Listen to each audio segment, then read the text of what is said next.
listen. Well, hello everyone, this is Data Driven Chat, and today I'm very pleased to introduce Iain Brown, who is the head of data science at SAS, and he's also adjunct professor of marketing analytics at University of Southampton. He has a lot of various awards in data science, so I think if I had to recite all of them, we would be here for another hour.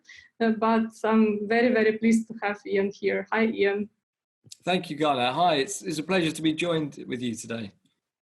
Thank you. I will start with a rather traditional question for these podcasts. Can you tell me, how did you become interested in data science and artificial intelligence? Certainly. And I'll preface it with, it's not always been data science, right? As a terminology, it's quite new, but I've always been interested in analytics. I've got a statistical background. But I've always focused more on the practical applications. I was never very good at the theoretical, but I liked the practicalities of it. So if I go back a decade when I was doing research, I was engaged on a PhD program that was very much tied in with industry. So it was a research body.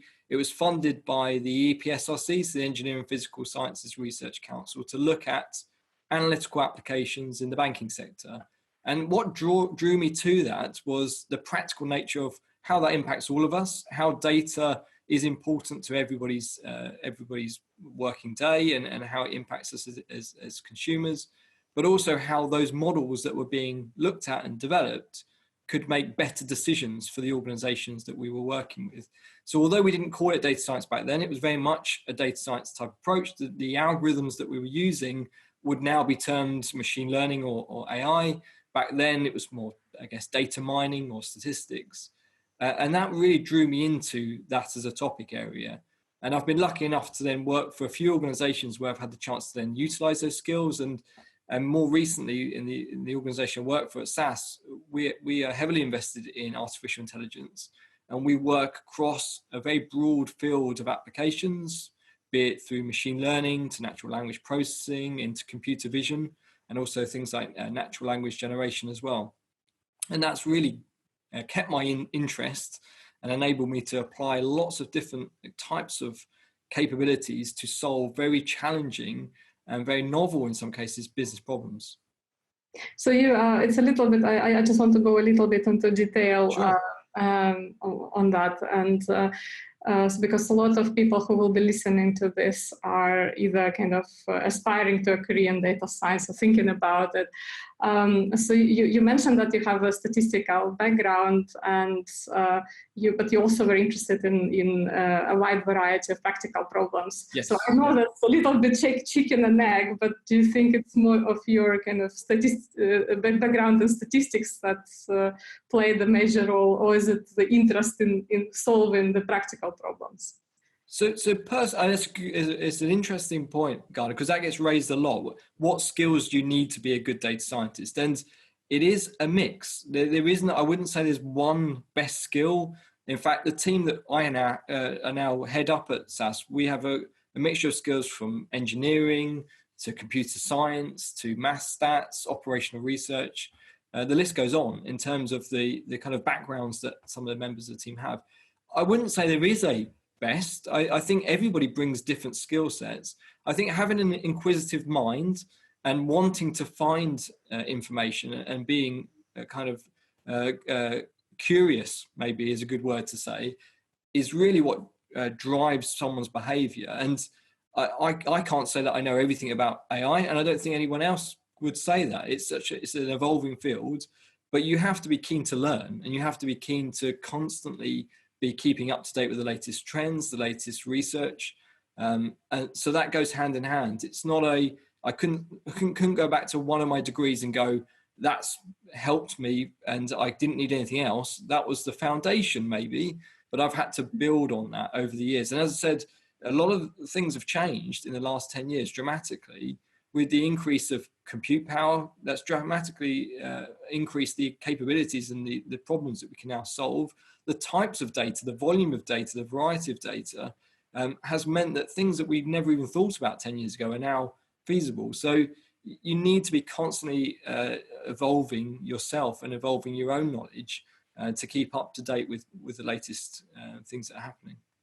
So tell us more a little bit about your own career. So if you had to pick one most important thing, or the thing that you're most proud of, what would it be?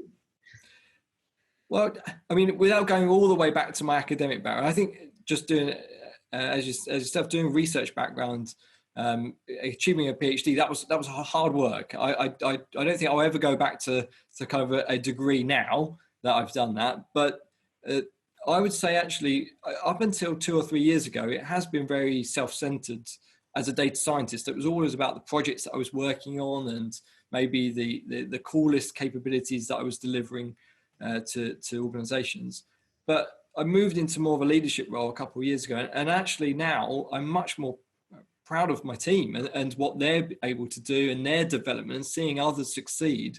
And I know that might sound cheesy, but that is certainly something that I've taken a lot of value from in the last couple of years is seeing the development of others and bringing in multiple disciplines, bringing in students straight out of undergraduate degrees and seeing how they've exceeded expectations in the world of data science and how they've developed and evolved and taken on these new challenges. And I think I'd say that is my proudest thing. I'm most proudest of is being just a part of that and helping other practitioners start to derive value from this area.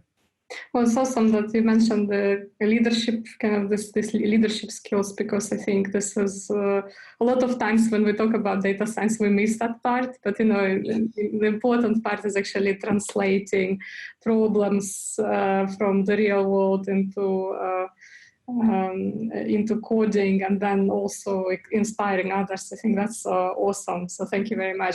And just to extend on that, Guy, I think so. We talk a lot about the algorithms, and unfortunately, as a data science community, we do focus a lot on the actual practical models or the applications, but less on the problem identification phase and actually working out what is the business problem. And that's, I'd say, an area that is underlooked or overlooked within the field still today, is really getting to grips with what the business problem is, how is that going to make an impact, the why of what we're doing here before going to, I'm going to choose this particular neural network or this particular tree-based learner to solve that problem.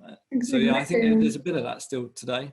I completely agree with you. I think, the why question is very important. Sometimes you talk to a company and they just say, oh, we want to do something in AI. And then you say, are you sure you really need AI here? Maybe, simple visualization task will actually give you the result. I think you're right, totally right with that. I think it's getting better. I think organizations are starting to understand more and more what AI really is and what are the practical applications. It's the art of the practical, I call it, as opposed to the art of the possible.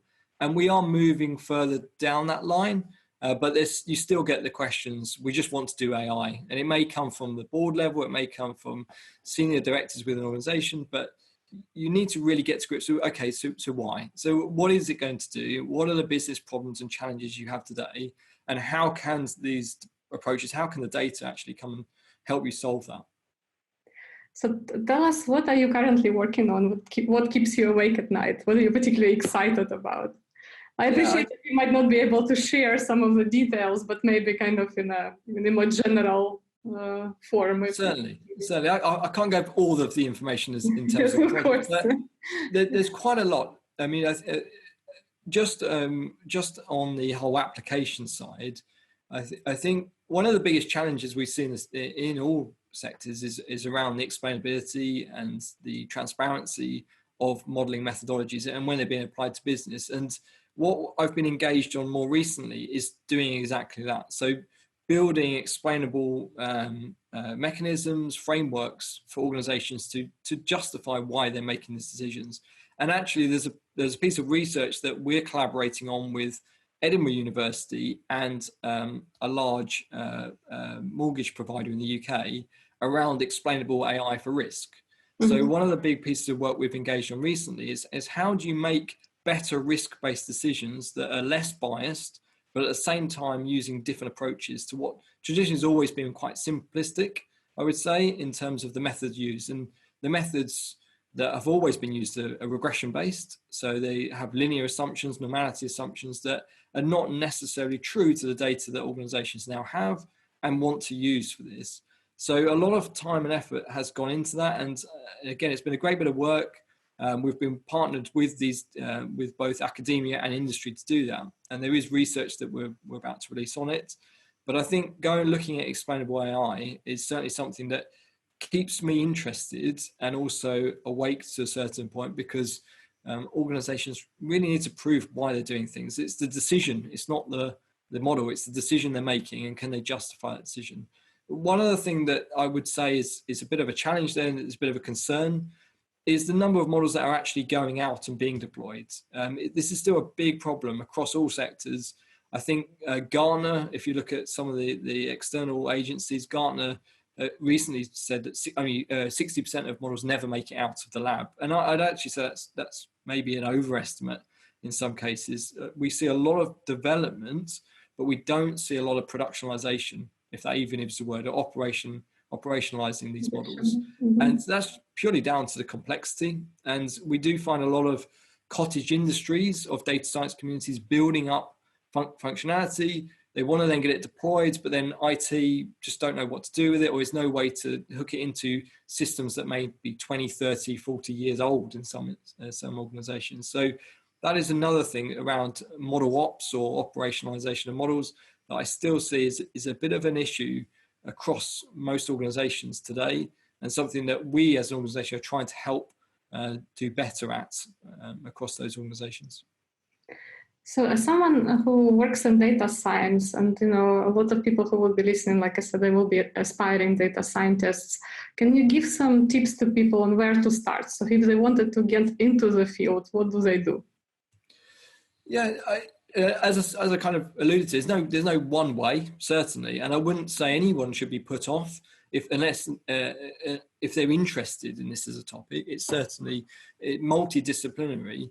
In fact, if you look at people that have got backgrounds in geology or in history, actually some of the key skills there around having an analytical mind would be certainly appropriate to this.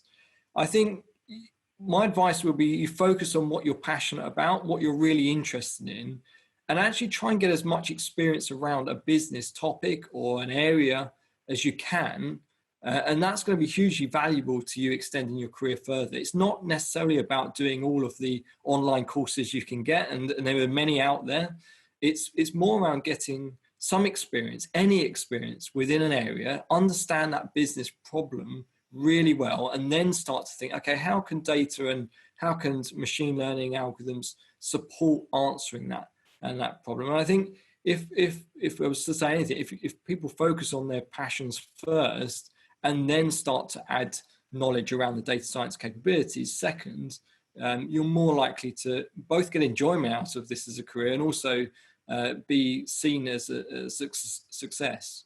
Because a lot of people are trying to get into data science. There's no doubt about it. I think it was called the sexiest job of the 21st century only a few years ago. But I would say it's really trying to get something that you're passionate and interested in first, and then look at developing skills around it.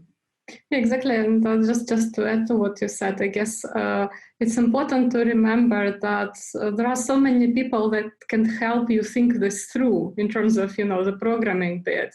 So yes. If you have a really cool problem, that's probably the key, really, because, if you can get other people interested in what you do, you will probably find people who are a lot smarter at coding and have more experience, but, they basically do not have much to do in terms of, And that leads to another skill as well. You've made me think of that, Guy. I think having a bit of a sales mind as well, it may sound counterintuitive, but being able to sell an idea is important here. So you have to believe an idea to sell an idea, I would say. So you're having a belief in something and a passion about it means that you could sell it to a business, you could sell it internally, you could sell it to your manager, you could, wherever you are in this kind of world, there is a bit of a selling aspect to it. You need to justify why do this, why invest time and effort. And data science as a discipline, there's a cost to it. I mean, data scientists aren't necessarily cheap to hire. the infrastructure needed to both execute and deploy capabilities is not necessarily cheap either. So really having a strong conviction about a topic would set anyone well in a career in data science. We already touched on this topic a little bit. We talked a little bit about businesses wanting various AI solutions at the moment. So I just want to ask you a more general question. So do you see data science change the way we think about business in the last few years? Or is it still something that has the potential to change business but didn't quite get there? I think it's evolving. I think over the last 5 years, the last even couple of years, we've seen things move at more of a pace. Organizations are becoming more receptive to the use of data and making fact-based decisions. As I said, I've been working in this space for over a decade now. And if I was to go back when I first started, half the battle was just convincing people that using their data for decisioning was the right thing to do. I think that's much less so now. Most organizations appreciate that there is value in data and insight can be generated from it. I'd say the issue is still formulating the right business questions, and it's tackling the right problems that some organizations are still not quite there. Also, there is a massive skill shortage. So going back to your point about why should you get into this, we still don't have the right skills, particularly, and I'm talking from a UK&I perspective here, STEM-based subject matter experts, so in science, technology, engineering, mathematics, we are limited. People that have that kind of curious mind and want to work with mathematics, numbers, and even textual data from an unstructured analysis perspective, there is still not the right skills, I would say. So organizations are still limited. So there is more being done. And I know yourself, Ghana, working in the academic world and with the Turing Centre, I think we are pushing in the right direction from a UK perspective. But organizations, I'd say, are still struggling. They're still struggling to get the right people to do some of this. So I'm really glad to have you here on Data Driven Chat, because some of my students are also executive students, and yes. The question that I get very often from this community of students is how important is the ability to code. Especially, I just want to kind of turn the angle on that question a little bit on leaders. So if you are leading a team. Is it important to have technical skills, not necessarily coding, but technical skills? And what level of technical skills do you think you need? What is the absolute minimum, would you say? Yeah, I'm going to play this one a bit safe, Ghana. I think it's a difficult one to answer, because I can talk from my own experience, and I've come from a very technical background and I moved more into a leadership role. And that's worked for me. It doesn't mean it will work for everybody. And actually, a great data scientist does not mean a great manager and a great leader. I think there's totally different skill sets needed. What has, though, helped me in my career is a practical understanding of what I've done and what I'm asking others to do means that I have an understanding of the mechanisms to some extent. As to coding, though, so coding is a great foundation skill, but it is something I've used less and less as I've progressed in my career. And actually, most organizations, the company I work for as well, are now offering much simpler interfaces, GUI-driven interfaces to do these complex tasks. So I see that data science skills at the coding level are becoming more commoditized. It's much easier to do things than ever before. So that has changed. But talking about my experience and talking about what I look for in my team, there is still a focus around skill sets in coding, both within the SaaS world for the organization I work for, but also within open source. One thing we have noticed, though, is that organizations have started to move away from some coding languages. And again, whereas R may have been the go-to package or go-to packages in the last 5 years, that's moved dramatically towards Python. The Python's likely to then move on to Ruby or to Go or one of the others. So knowing one language is never going to be enough. It's always evolving. And you need to be conscious of that, and you need to build up a team that's capable of adapting, and some less reliance on code if possible, because that code base would likely change. And the interest of the data scientists is always going to be on the latest and greatest. And that means you can quickly build up a code deficit. If it's items of code that was built 5 years ago, you no longer can employ anyone that has those skills. There is still risks, I would say, associated with that. I'm really glad you said that, because I always tell my students that, when I started, I think we were all coding in, I don't know, QBasic and C++, C++. And now, we all pretty much coding in Python, and God knows what we're going to use in the next 5 years, probably be something else. But, if you have flexibility and you have the type of algorithmic thinking, you will be able to code, whatever you want. And you're right there. It is about the mindset, and it's about having the ability to, as I said right at the start, ability to learn and the passion to consistently learn, because these things are evolving, these things are changing, and you want to have a team that is as dynamic as possible to get the most value out of what you're trying to do. We cannot avoid COVID-19. This is a problem that affected everyone, and it's probably the reason why we're talking today in the first place. So do you think data science has a particular role in resolving the current crisis? And do you see from where you are, do you see any particular applications where data science would be particularly valuable? When we're trying it's a very difficult time at the moment. That it's impacting all of us, right? And we're in unprecedented times as well. I think data science does have a part to play. I wouldn't say it can solve the issues that we're seeing, and it's as ever reliant upon the data that can be collected and the quality of that data being collected. But there are a few things, and there's a few things that my organization and my team actually are even engaged on around.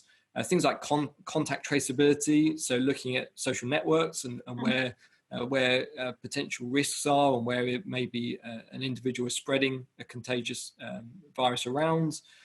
Demand planning stability, so again forecasting, that again is always been the proviso of data science, to be able to understand demand and supply, and being able to then forecast for that.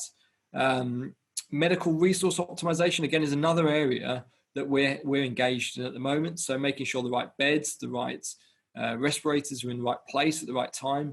We've actually, over the years, although this is different to now, but we've been involved in a number of data for good, AI for good projects. And it makes me think of the time when we were involved in Nepal. So with the International Organization for Migration, IOM, when you go back, I think it was 6-7 years ago, when they had the earthquakes in Nepal. Back then, the issue was getting the right materials to the right place at the right time. So they needed materials for housing, for example. Again, being able to look at the data, being able to plot exactly where that stock is and how to get it in the most efficient and optimal way was a great exercise that we as an organization engaged on. And that's prepared us as an organization to support on these types of issues today. And one other thing that I would also highlight, and so I was asked about this in a press release a couple of weeks ago, around AI's impact or support around fake news, because that's another problem we're seeing at the moment. There's a lot of news that's going out about this that isn't truthful and it isn't accurate. And I think AI has a part to play there. I mean, natural language processing, being able to contextualize and understand data, but also highlight or flag particularly fraudulent stories or stories that could lead to misinformation. There is a part to play there, and organizations should be conscious of that and looking at ways in which they can better support their customers with a more fuller understanding of what's going on. So far we talked about problems that data science can solve, but data science itself is facing some issues, right? So what challenges is data science facing today, do you think? I think there's still, we touched on a few of these. There's still an issue around skills, I think, massively. Mm-hmm. But also, I'd say oversight and governance. It's not the most interesting of topics, unfortunately, But I'm a big advocate of having human oversight. And a lot of organizations are trying to automate to the nth degree without considering some of the decisions that are being made or how they're being justified and validated. And I come from a risk background, so I'm very risk adverse. And actually within the risk space, we've always had internal validations teams, internal oversight teams for any kind of modeling that's done. And I think that needs to be, that kind of approach needs to be adopted by other sectors as well. I think as we move down this route of using AI for different business problems, solving different issues that we may never have looked at before, we still need to have some sort of oversight over that and a framework as well to make sure that these techniques are being applied in the right way, data privacy is being protected, but also consumers are benefiting. I think there's a tacit agreement in place. If I give you my data to an organization, I expect you to protect that data, but also value that data. And there should be some give and take. There should be some value I get from it. And that's something organizations, if they don't get right, I think there's a risk there. There's a corporate risk, there's a reputational risk. And we've seen only in the recent past, a few organizations fall foul of that, where they haven't truly put the right protocols in place, decisions have been made, and then the general populace have found out about it, and it's caused all sorts of issues. So I think as we develop over the next 5-10 years, organizations need to put a bit more of a rigor around this, oversight around this, and making sure that the decisions they're making are justifiable. So can we go a little bit in depth on this? Yes. Yeah. Yes, I'm really glad that you were thinking about ethics and responsibility and governance. But I think the main, so I personally also worked with several lawyers on this topic, because I'm also very interested in this, because I write code, and to me, I always think at the back of my mind, how is this piece of code that I wrote is going to be used by someone else potentially? What is going to happen if it kind of falls in their own hands and all that kind of stuff. So so when we talk about ethics, normally my feeling is there is not much of a practical kind of toolbox available, right? So we talk about it, yes, it is important, but from a practitioner perspective, do you see any concrete proposals with regard to what to do? Is there anything that we can actually say, that is promising as an approach? Yes. I know that this is very speculative because a lot of this work is still theoretical, but do you see anything in practice that kind of strikes you as a good example of, handling these issues? So we're seeing some good ideas, some good frameworks, some good theoretical best practices coming through, both from academia and industry. I think both sides of this have a part to play in coming up with them. There's always a discussion and a debate around, should you wait for regulations? And regulations are coming. EU have announced multiple particular kind of lines or regulations around AI control and AI usage. Even things like GDPR, the General Data Protection Regulations, a year or two ago, stipulated any automated decisions, you need to be able to justify these to customers. So we are seeing some of that come through. My approach to this is you shouldn't wait. It shouldn't be a reactive. You shouldn't wait. Regulations are reactive typically to circumstances. Organizations should be pragmatic and proactive around how they use their data. I sign up to a particular framework, something called FATE. I don't know if you've come across it, but it stands, I think, fairness, accountability, transparency, and explainability. There are lots like these, and this is a bit of a software kind of framework. I think the UK government has something similar called FAST, which I think is sustainability instead with the S. So there are frameworks out there, but they are hard to actually deploy. You need to have some good best practices internally as well. I think from an explainability perspective, there's a lot of research being done into explaining nonlinear approaches, things like partial dependencies, individual conditional expectancies, ICE and PDPs, and LIME, localized interpretable models. and also SHAP, so Shapley value calculations. These are all techniques that we're seeing organizations start to utilize now to explain the models and what are the interaction terms that are going on within them. So that's great, but I don't think that's enough. I think there needs to be more around the business context, around even simple statistics, simple graphics, so that the business can really understand how those mechanisms are working. And there needs to be greater transparency within lineage of data as that moves through collection, be that online or offline, how that data artifacts being utilized and decisions being made. I think organizations still need to put a lot more effort into that kind of transparency of process to get to a decision, as well as just explaining what the model is doing once the data is surfaced to it. So what do you think is the future of data science? What is kind of the next big thing? How will it develop in the next 5 years? Yeah, so I think we're moving at quite a pace. I think I mentioned there are a few techniques and things that we're looking at. Mm-hmm. Natural language generation is an iterative phase where it's much more communicative, where we have a much more open dialogue between us and machines. I see that moving further forward in the next few years, and actually combining these capabilities together more seamlessly. So you've got computer vision, image detection, as well as natural language generation, meaning that there's more of a symbiotic type relationship with organizations, automated systems, and consumers. I'd say that's where we're moving towards. It's still a bit of time there. We are obviously still in a weak AI phase, but as capabilities increase, as data volumes inevitably increase, because that is where we're going here, is more and more data is being collected about us. I think there will be open avenues to do different things, but as I say, it needs to be strong controls and governance around some of this to make sure that trust is built with consumers, because as well as new capabilities coming through, I think the general public are becoming more data savvy. They understand the value of their data, they understand what they're giving away. And then, as I mentioned, there needs to be a better relationship in place with organizations and consumers to both be transparent with what the data is being used for, but also showing that there's value for the consumer in them using their data, if that makes sense. So that it's kind of a give and take within that regard.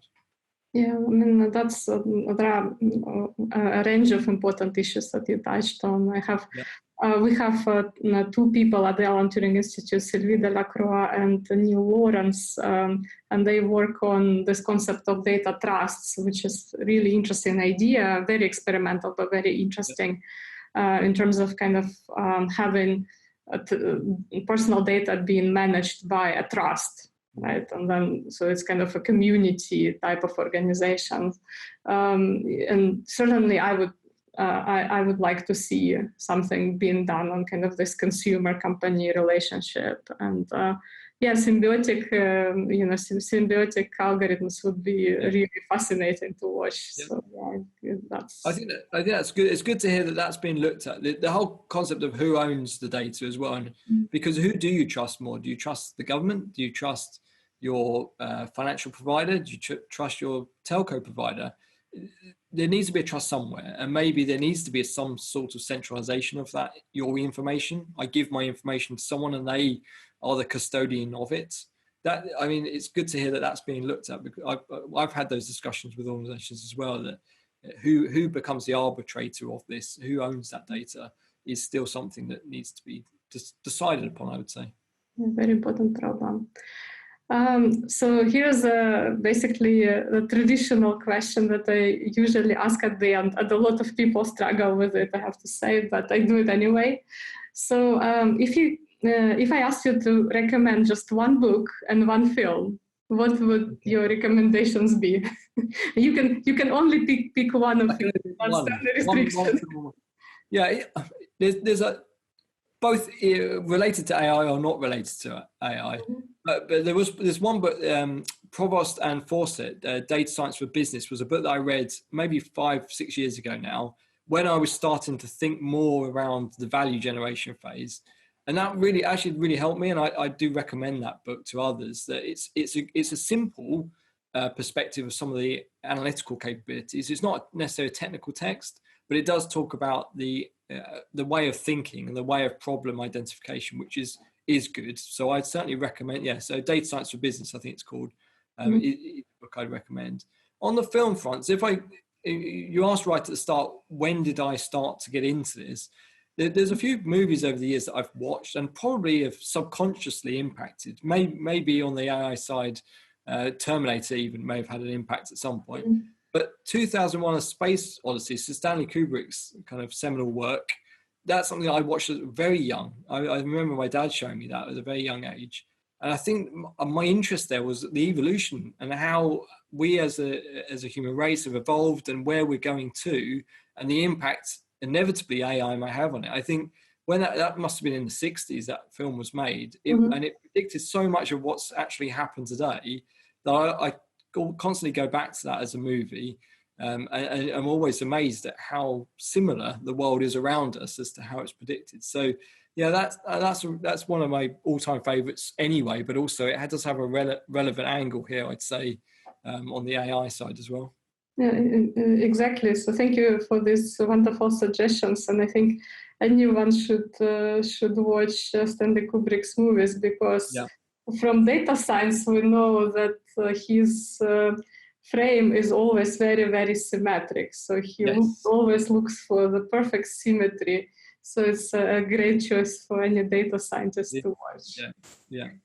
So, Iain, well, thank you so much for finding the time today to talk to me, and for all these wonderful insights that you shared. Thanks a lot. No, it's my pleasure. Thank you for letting me be a part of this. Thanks a lot. Thank you.